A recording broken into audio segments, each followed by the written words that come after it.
Elena Vasquez walked through the crystal halls of the Galactic Council building. Her shoes made soft clicking sounds on the smooth floor. Around her, alien beings moved with purpose. Some floated like living clouds of light. Others crawled on, many legs. A few towered above her like walking mountains made of stone. She had done this walk many times over the past 3 years. Every day she came to represent humanity in the great meeting hall where decisions about the galaxy were made.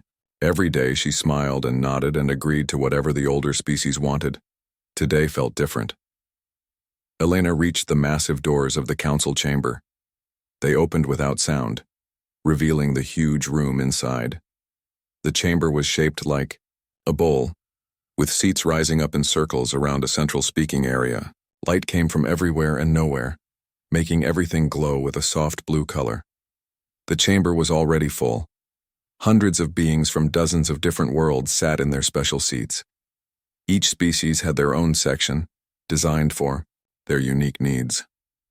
The Zephyrians sat in pools of thick liquid that kept their tentacled bodies comfortable.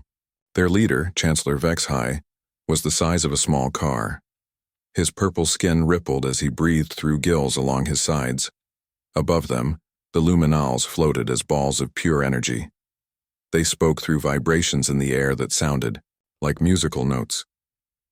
No one knew what they really looked like under all that light. The Cathera section buzzed with constant, quiet chatter.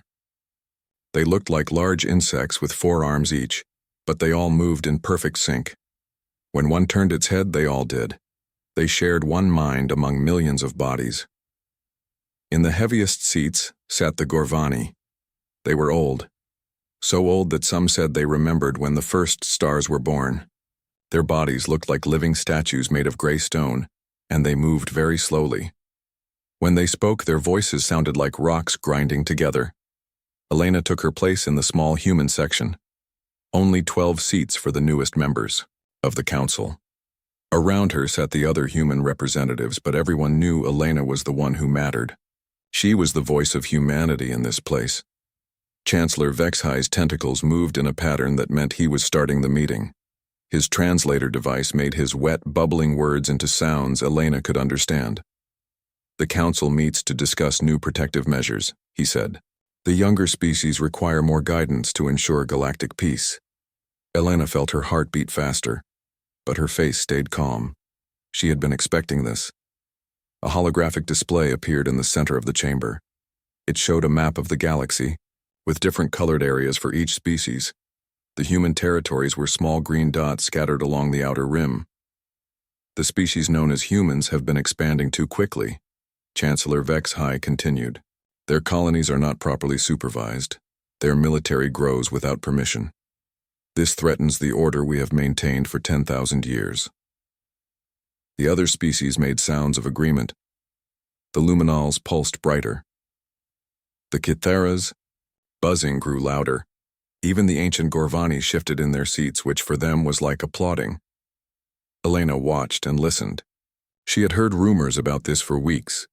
Her network of contacts had warned her it was coming. Therefore, the Chancellor said, the Council has decided on new rules for the human species. The holographic display changed. The green human territories began shrinking. Red lines appeared around them like prison walls.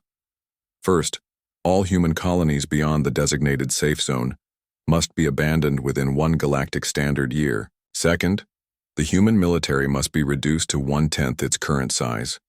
Third, all human research and development must be supervised by Council-appointed observers. Fourth, human trade routes must be approved by the Council before use. Elena's fellow humans shifted nervously in their seats. She could feel their eyes on her, waiting for her response, but she wasn't done listening yet. These measures are for their own protection, Chancellor HFY added. Humans are young and do not understand the dangers of rapid expansion. The elder species have learned these lessons through painful experience. We share our wisdom to prevent tragedy. The luminal representative spoke next, its voice like singing crystal. The energetic patterns of human settlements create instability in local space-time. Reduction is necessary for cosmic harmony. A Cathera drone stood up. When it spoke, Elena could hear the voice of billions behind its words. The hive mind observes chaotic growth patterns in human social structures. Guidance will bring order and efficiency. Finally, one of the Gorvani moved its massive stone head. When it spoke, the whole chamber seemed to vibrate. In our long memory, we have seen many young species destroy themselves through careless expansion. These restrictions will ensure human survival. Elena looked around the chamber. Every alien, face, energy pattern, or stone surface was turned toward the human section. They were all waiting for her to bow her head and accept these new chains. For 3 years, she had played their game. She had smiled when they treated humans like children. She had thanked them when they gave humanity the scraps from their table. She had pretended to be grateful for their protection. She had also been watching, learning, planning. Chancellor Vexa High's tentacles moved in a pattern of polite expectation. Ambassador Vasquez, do the humans accept these wise and generous protections? Elena stood up slowly. She was much smaller than most of the beings in the chamber, but somehow her movement drew every eye. The quiet chatter of various species died away until the huge room was completely silent. She looked around the chamber one more time. At the Zephyrians floating in their pools. At the Luminals burning bright with smug satisfaction. At the Kithra, drones sitting perfectly still. At the ancient Gorvani who thought they had seen everything, Elena took a deep breath. No, she said clearly. Her voice carried to every corner of the chamber. Humanity does not accept these restrictions. The silence stretched for several heartbeats. Then Chancellor Vexhigh's tentacles twitched in what might have been amusement. Ambassador, perhaps you did not understand. These are not requests. They are decisions made by the Council for the good of all species, including your own. Elena smiled. It was not a nice smile.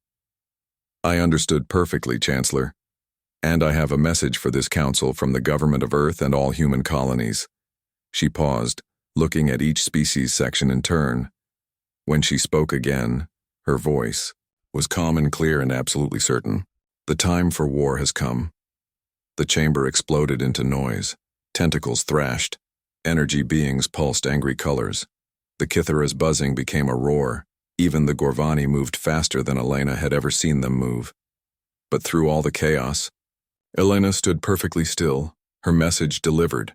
The real game was finally about to begin. The emergency session began just 6 hours after Elena's declaration. The council chambers had been sealed, and security was everywhere. No one was allowed in or out without the highest clearance.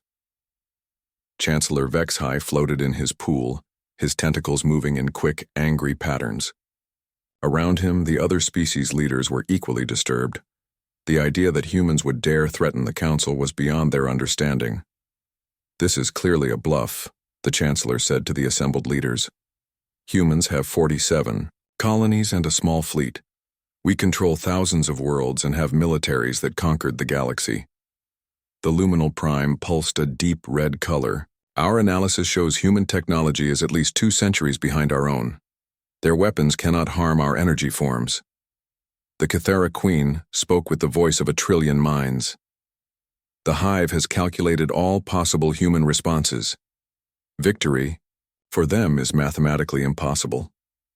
The eldest Gorvani, whose name was older than human language, rumbled like an earthquake. In 12,000 years, no species has successfully challenged council authority.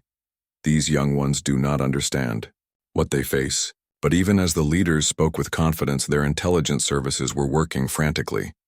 Within hours, reports began arriving that made no sense.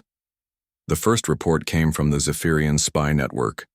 Agent Kolzith had been watching human colonies for months. His latest message was strange. The humans are not building cities, his report said. They are building something else. Every colony has the same pattern: underground factories, hidden shipyards, training facilities, disguised as schools. They are not colonizing. They are preparing. The Luminal Intelligence Service sent their own findings. Human trading vessels carry more than trade goods. Our scans detect military-grade equipment hidden inside civilian cargo. They're merchants, are studying our energy patterns and defense systems. The Kythera reported something even more troubling. Human individuals resist mental scanning. They think in ways that do not follow logical patterns. Our predictions about their behavior keep failing. The Gorvani, who had the longest experience with different species, added their own concerns.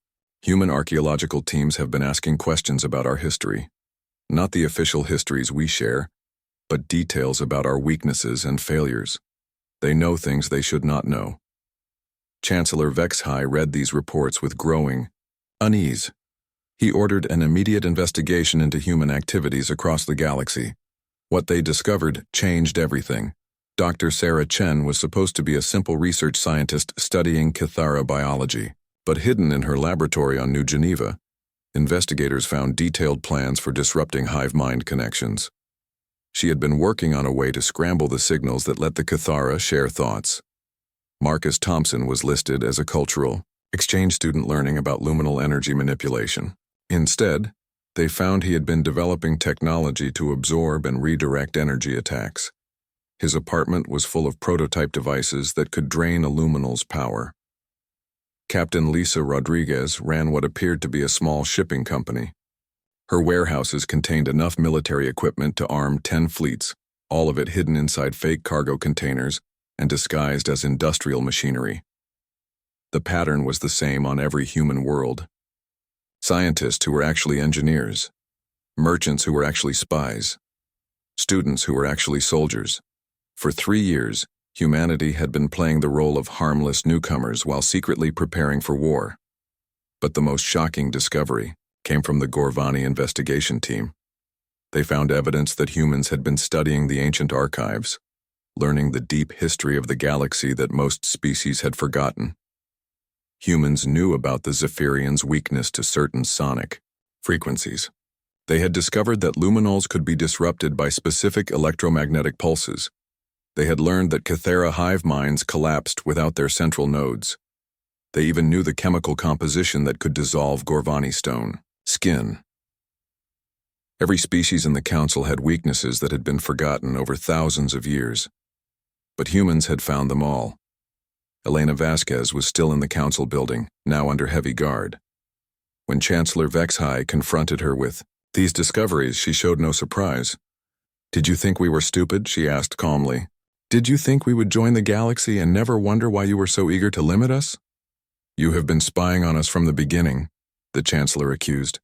"We have been learning," Elena corrected. "Every species you told us about, every technology you showed us, every bit of history you shared, we studied it all, and we studied what you didn't share too."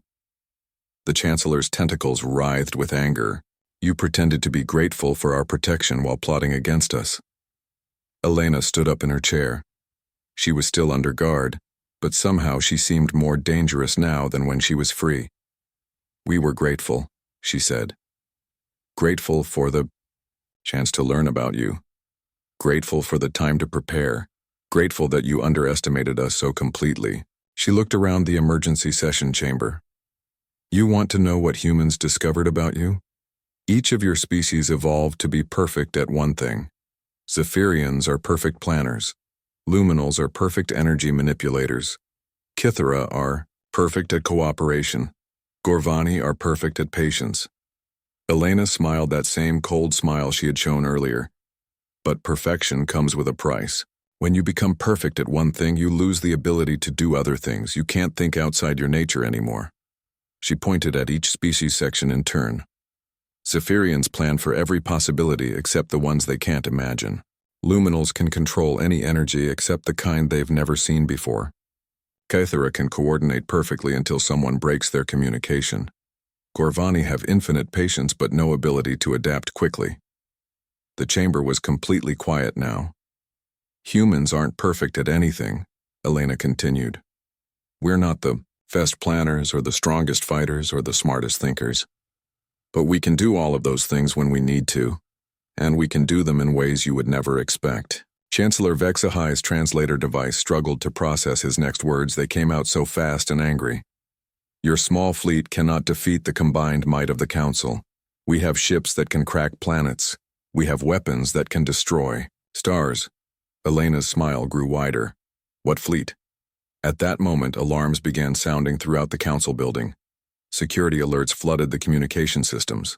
Outside the sealed chamber, Elena could hear running feet and shouting voices. Chancellor Vexhigh's aide rushed in, its voice high with panic. Chancellor, ships! Hundreds of ships just appeared around Nexus Prime. Through the chamber's windows, they could see lights in the sky. Ships that hadn't been there moments before now hung in space around the council's homeworld. Elena stood up, and this time her guards didn't try to stop her. You assumed our fleet was small because you could only see a few ships, she said. You never considered that maybe we just didn't want you to see the rest. The lights in the sky began to move, forming patterns around the planet. Ships that looked like they were built from scrap metal and spare parts, but moved with deadly precision. The time for hiding is over, Elena said. Now you get to see what humans do when we stop pretending to be harmless. The Council's response was swift and massive. Within 12 hours of the human fleet's appearance, the greatest military force in galactic history began moving toward human space. Chancellor Vexihai commanded the Zephyrian warfleet from his flagship, the Inevitable Tide. The ship was 3 kilometers long and carried enough firepower to destroy a moon. Around it, 500 more Zephyrian vessels moved in perfect formation. Their computers had calculated every possible human response and prepared counters for each one. The Luminal Collective sent their star forges, massive constructs that could turn entire suns into weapons. They moved as pure energy through space, faster than any physical ship could travel. Their plan was simple: appear suddenly in human systems and drain the power from every human device. The Kythera Grand Swarm launched 10,000 ships at once, each one controlled by the same shared mind. They would overwhelm human defenses through sheer numbers while their hive mind calculated the perfect strategy for each battle. The Gorvani awakened their ancient dreadnoughts, ships the size of cities that had been sleeping in deep space for millennia. These vessels carried weapons that could reshape planets and defenses that had never been penetrated. It was the largest military mobilization in galactic history. The combined council forces could have conquered 100 galaxies. Against 47 human colonies and a few hundred ships, it seemed like using a star killer to swat an insect. The first battle took place in the Kepler system, home to 3 human colonies. The Zephyrian advance force arrived expecting to find desperate human defenders preparing for a hopeless last stand. Instead, they found empty space. Where are the human ships? Admiral Kextil demanded of his sensor operators. Unknown, sir. We detect no vessels larger than cargo haulers in the system. What about the colonies? Surely they're preparing defenses. Sir, the colonies appear to be operating normally. We're detecting routine civilian traffic, farming operations, and commercial activities. Admiral Kextil was confused.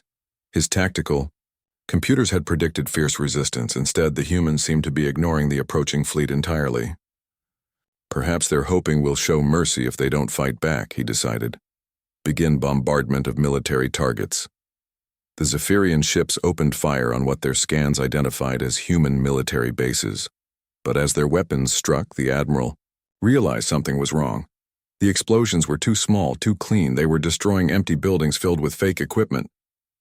Sir, his communications officer shouted, we're receiving a transmission from the human colonies. Put it through. A human appeared on the main screen. She looked like an ordinary farmer standing in what appeared to be a grain field. Hello there, she said cheerfully. Thanks for cleaning up those old buildings for us. We were planning to demolish them anyway. Admiral Kextil's tentacles twisted in confusion. This is Admiral Kextil of the Zephyrian Defense Force. Surrender immediately or face total destruction. The human woman tilted her head. Oh, you want to fight? That's too bad. We were hoping you'd be more reasonable. We have 500 ships. You have nothing that can stop us, the woman smiled. Actually, we have something better. We have you. Before the Admiral could ask what she meant, alarms began sounding throughout his ship. His tactical display was showing impossible readings. Sir, our navigation systems are reporting false coordinates. We're firing on our own ships, and that's impossible. Our computers don't make mistakes. But even as he spoke, Admiral Kextil could see through his bridge windows that his fleet was turning chaotic. Ships were colliding with each other. Weapons were firing in random directions. His perfect formation was becoming a deadly mess. "Sir, something is interfering with our command systems. The computers are getting bad data, but they think it's correct." On the screen, the human woman was still smiling. "You see, we studied your technology for 3 years. We learned how your computers think. And we learned how to make them think. Wrong." The Admiral realized with horror that his entire fleet was being controlled by sabotage systems. Every calculation was off by just enough to cause disaster, but not enough for the computers to notice the errors. "You've hacked our systems?" "Hacked is such an ugly word," the woman said. "We prefer improved. Your computers are working exactly as designed. They're just designed to work for us now." Similar disasters were happening across the galaxy. The Luminal Collective's star forges arrived in the Sol system expecting to drain Earth's sun.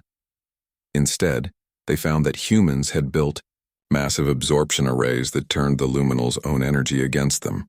When the energy beings tried to feed on solar power, they discovered the humans had poisoned it with frequencies that disrupted their forms.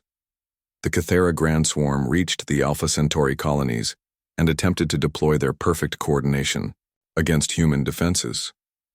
But as their ships moved into attack formation, small human devices activated throughout the fleet. These devices didn't destroy the ships. Instead, they jammed the quantum communication links that allowed the Cathara to share thoughts. Suddenly, 10,000 ships that had been controlled by one mind became 10,000 ships with no coordination at all. The Cathara drones, who had never had to think for themselves, panicked. Ships crashed into each other as confused pilots tried to figure out what to do without the hive mind's guidance. The Gorvani dreadnoughts, ancient and proud, arrived at New Geneva expecting their invincible armor to shrug off any human weapon. The humans didn't even try to fight them directly. Instead, they launched millions of tiny nanobots that began eating the special minerals that held the Gorvani ships together. The mighty dreadnoughts, which had survived countless wars, began falling apart like sandcastles in the rain. Elena watched. The reports from the Council's own command center on Nexus Prime. She was no longer a prisoner. When the human fleet had appeared, she had simply walked out of her guard's custody. Nobody had tried to stop her. They were all too busy trying to understand how their perfect plans were failing. "This is impossible," Chancellor Vexhai kept saying as he read report after report of defeat. "Our forces are superior. Our technology is more advanced. Our experience spans thousands of years." "That's your problem," Elena told him. "You're fighting the same wars you've always fought. You expect your enemies to be like you, to think like you, to fight like you." She gestured to the tactical displays showing the chaos spreading across multiple star systems. "But we don't think like you. We don't fight like you. We fight like humans." The Chancellor's tentacles writhed in frustration. "What does that even mean?" Elena pulled up a new display, showing human ships appearing throughout the galaxy. They weren't fighting the massive Council fleets directly. Instead, they were hitting supply bases, communication relays, and command centers. They were fighting dozens of small battles instead of a few large ones. "It means we don't play by your rules," she said. "You want big dramatic battles between fleets. We want to win. You care about honor and tradition. We care about going home to our families." She pointed to another display showing human infiltration, team sabotaging Council installations from within. "You evolved to be perfect warriors. We evolved to be survivors, and survivors don't fight fair."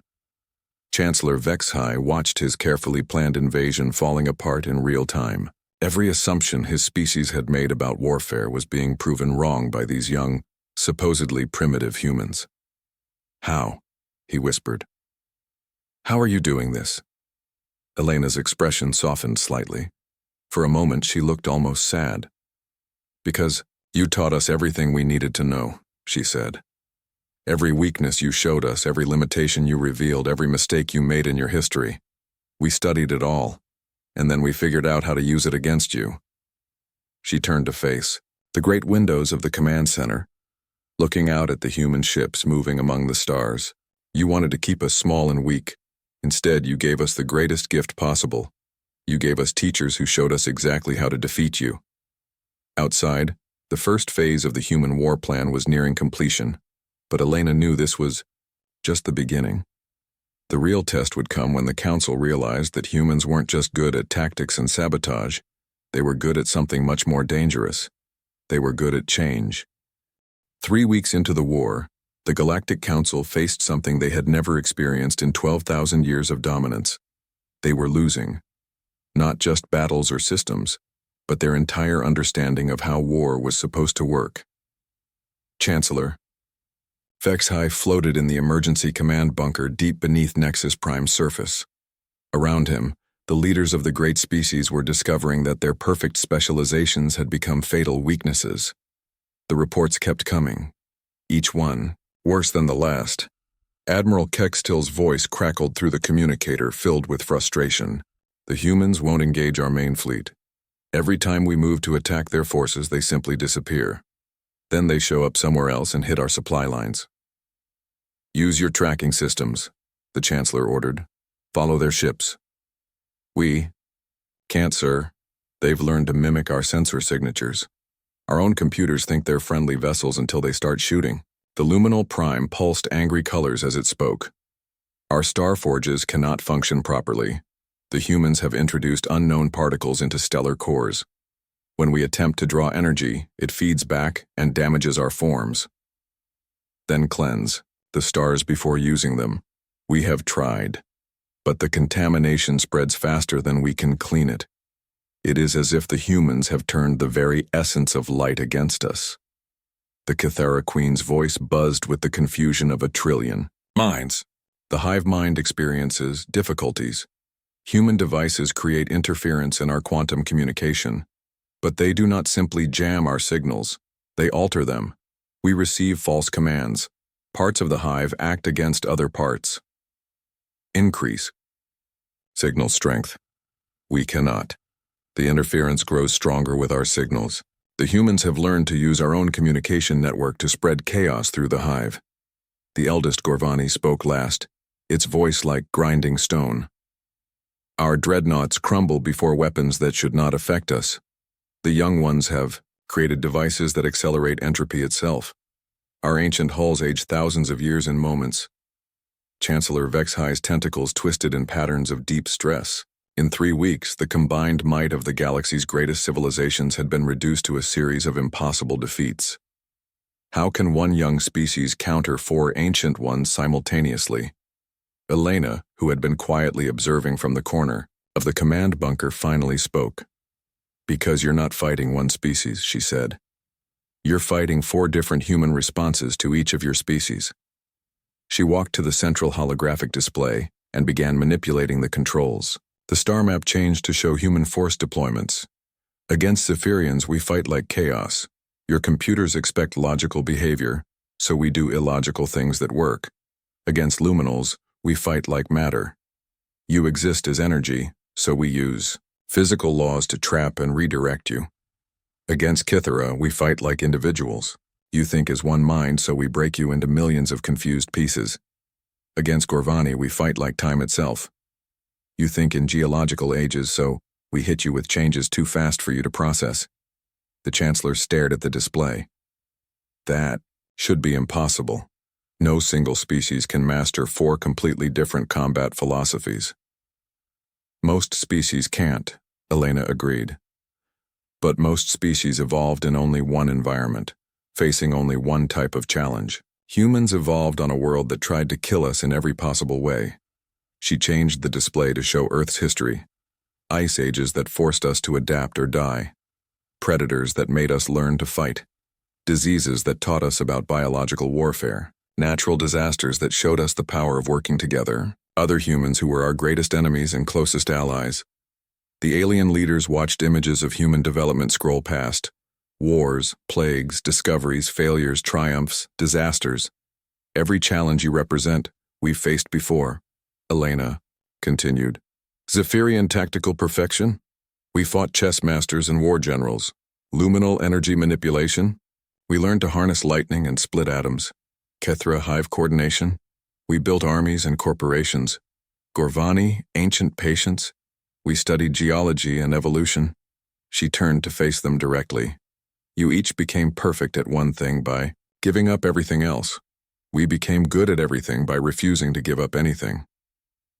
But even as Elena explained human adaptability, the real war was evolving in ways that surprised even her. Captain Sarah Martinez commanded a human strike force in the Rigel sector. Her mission was simple: disable a Zephyrian logistics base. But when her ships arrived, they found something unexpected. The Zephyrians were already fighting among themselves.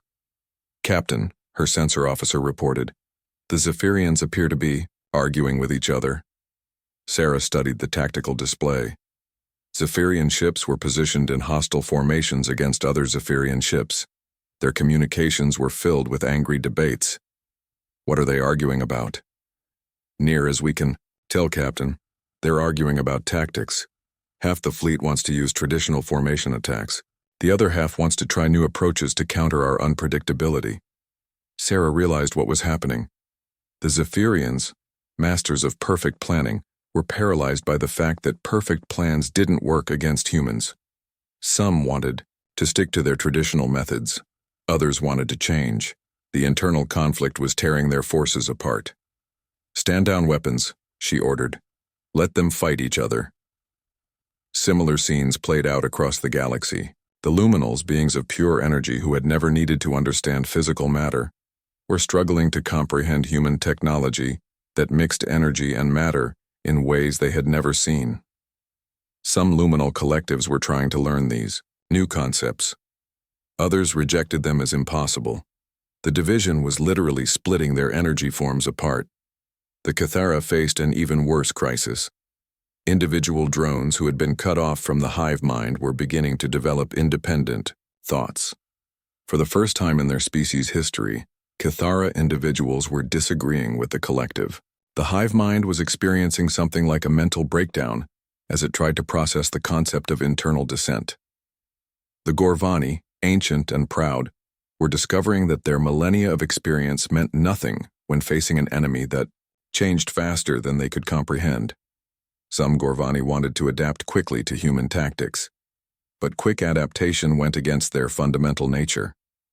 The attempt was causing physical damage to their stone-like forms. Elena monitored these developments from the human command ship hidden in the asteroid belt of the Vega system. She was no longer just representing humanity to the Council. She had become the coordinator of humanity's war effort, managing dozens of simultaneous operations across the galaxy. Ma'am, her intelligence officer reported, we're getting surrender offers from individual Council ships and bases, not from the species leadership, but from local commanders who can't continue fighting. Elena studied the reports. Human tactics weren't just defeating Council forces. They were causing the ancient species to question their own nature. What about their overall command structure? Breaking down. The species can't agree on how to fight us because fighting us requires them to change in ways they can't change. Elena felt a mix of satisfaction and sadness. Humanity was winning, but at a cost she hadn't expected. They weren't just defeating their enemies. They were destroying the very foundations of how these ancient civilizations understood themselves. Her communications officer interrupted her thoughts. Ma'am, we're receiving a priority transmission from Nexus Prime. Chancellor Vexahai wants to speak with you directly. Elena nodded. She had been expecting this call. Put him through. The Chancellor's image appeared on the main screen. He looked exhausted, his tentacles hanging limply in his support pool. Ambassador Vasquez, he said, and Elena noted that he had returned to using her diplomatic title. The Council wishes to discuss terms. What terms? Elena asked. Terms of surrender. Elena was quiet for a long moment. When she spoke, her voice was gentle but firm. We don't want your surrender, Chancellor. We never wanted to destroy you. We just wanted you to stop trying to control us. The Chancellor's tentacles moved in patterns of confusion and desperation. Then what do you want? Elena smiled, and for the first time in weeks, it was a warm smile instead of a cold one. We want to talk, really talk. Not with you dictating terms to us, but with all of us working together to figure out how to share this galaxy. She paused, watching the alien leader process this idea. The war can end today, Chancellor. But it ends with all of us sitting at the same table as equals. No more elder species and younger species. No more restrictions and limitations. Just different peoples trying to build something better together. Chancellor HFY was silent for a long time. When he finally spoke, his voice held a note Elena had never heard from him before. Hope. And if we refuse? Elena's smile faded slightly. Then, we continue to show you that the galaxy has changed whether you want it to or not. 6 months after Elena's declaration of war, she walked through the same crystal halls of the Galactic Council building. But everything was different now. The walls still glowed with soft blue light. But now they also carried human-designed displays showing real-time communications between species. Alien beings still moved through the corridors, but now they traveled in mixed groups. Zephyrian tentacles gestured in animated conversation with luminal energy patterns. Cathara drones walked beside Gorvani ancients, learning to communicate, without the hive mind's constant guidance. Elena's footsteps echoed differently now. She was no longer the desperate representative of a restricted species. She was something new, the first galactic mediator, chosen not by any single species but by agreement between all of them. The council chamber had been redesigned. The old bowl shape remained, but the rigid species sections were gone. Instead, mixed groups sat together in flexible arrangements that changed with each meeting. At the center, where the speaking platform used to be, was a round table where representatives could meet as equals. Elena entered to find an important session, already in progress. The topic was one that would have been impossible 6 months ago: joint colonization of the Andromeda Galaxy. Chancellor HFY was there, but he no longer held supreme authority. His tentacles moved in patterns of genuine curiosity as he discussed logistics with Captain Sarah Martinez, who had become humanity's military liaison to the new council. The energy requirements for such a journey would be enormous, the Chancellor was saying. Even with our most efficient drives, we could not transport enough supplies for a permanent settlement. That's where human manufacturing techniques might help, Sarah replied. We've learned to build what we need from whatever materials we find. Combined with luminal energy manipulation, we might be able to create supply systems during the journey itself. The luminal representative, a being that had learned to maintain a more stable form for easier communication, pulsed with interest. Our energy forms could indeed power human fabrication systems. But we would need Gorvani mineral knowledge to identify suitable materials in the void between galaxies. Elder Thane, the Gorvani speaker, shifted in his massive stone chair. He had been one of the first council members to adapt to the new way of doing things, much to everyone's surprise. Our deep memory contains charts of materials throughout local galactic space. We could map resource availability for the entire journey. And the Cathara could coordinate the logistics of moving millions of beings across such distances, added Drone Prime 77 Alpha. It was still adjusting to having a name instead of just being part of the collective, but it was learning to think independently. Elena watched this exchange with satisfaction. 6 months ago, these species had been trying to destroy each other. Now they were planning humanity's greatest journey together, but the real changes went deeper than joint projects. The Zephyrians had discovered something remarkable. When they stopped trying to plan for every possibility, they became better at handling the unexpected. Human unpredictability had taught them that sometimes the best plan was to be ready for anything, rather than ready for everything. The Luminals had learned that matter and energy were more connected than they had believed. Human technology that mixed both had opened entirely new possibilities for them. They were no longer beings of pure energy, but beings who could choose their form based on what they needed to accomplish. The Cathara had undergone the most dramatic change. The hive mind still existed, but now it was voluntary. Individual Cathara could choose when to connect to the collective and when to think for themselves. The result was a species that combined the benefits of unity with the creativity of individual thought. The Gorvani had perhaps changed the least, but in their case that was by choice rather than inability. They had learned that their patience and deep memory were valuable precisely because they didn't change quickly. They became the stability that allowed other species to experiment and grow. Elena had her own role in this new galaxy. She spent her time traveling between worlds, helping different species understand each other. It turned out that humanity's greatest gift wasn't military skill or technological adaptation. It was the ability to see the galaxy from multiple perspectives at once. On Zephyrian worlds, she helped establish flexible planning systems that could adapt to changing circumstances. On luminal energy farms, she worked with mixed matter technologies that served both energy beings and physical species. In Cathara hives, she facilitated the development of individual identity within collective consciousness. On Gorvani worlds, she helped ancient wisdom traditions adapt to rapid galactic change. But her most important work was right here, in the council chambers, where the future of galactic civilization was being decided one conversation at a time. Today's session was winding down with agreements on 3 new joint colonies and a research partnership to study the energy barriers between galaxies.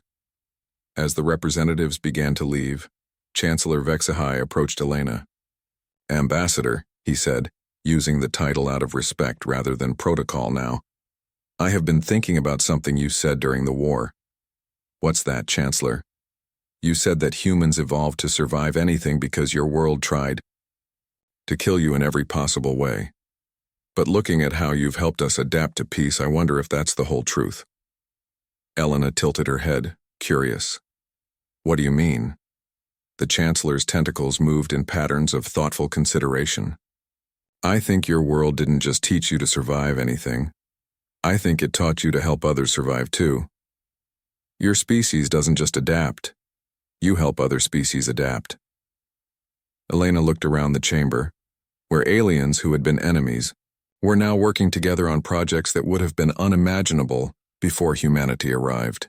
"Maybe that's what we were really meant to do out here," she said quietly. "Not to conquer the galaxy, but to help it grow." She walked to the great windows that looked out over Nexus Prime. The planet had changed too. What used to be a sterile administrative center was now a living city where different species had built neighborhoods that reflected their diverse needs. Human parks with earth plants grew beside Zephyrian pools and Gorvani crystal gardens. In the distance, she could see ships leaving for various destinations across the galaxy. Some were pure human vessels on exploration missions. Others were mixed crews heading to joint colonies. A few were alien ships that had requested human advisors to help them adapt their ancient technologies to new purposes. The war had lasted only 6 months, but it had changed everything. Not through destruction, but through forcing growth. Elena's communicator chimed with a message from Earth. The government wanted to know if she was ready to come home yet. There were parades planned and medals to be awarded for the woman who had faced down the Galactic Council. She looked at the message for a long time, then typed her reply. "Not yet. There's still work to do out here." Because Elena had learned something during the war that even she hadn't expected. Humanity's greatest victory wasn't defeating the Council species in battle. It was discovering that when humans stopped trying to find their place in the galaxy and started helping others find theirs, everyone became stronger. The time for war had indeed come and gone. The time for something better was just beginning. Outside her window, a group of human children played with young Zephyrians, Kithara, and even a few small Gorvani in a park designed by all 5 species working together. They were the first generation to grow up in a truly integrated galaxy. Elena watched them play and wondered what impossible things they would accomplish when they grew up. Whatever challenges the galaxy faced in the future, it would face them. With the combined wisdom of ancient civilizations and the adaptable spirit of humanity, the future had never looked brighter.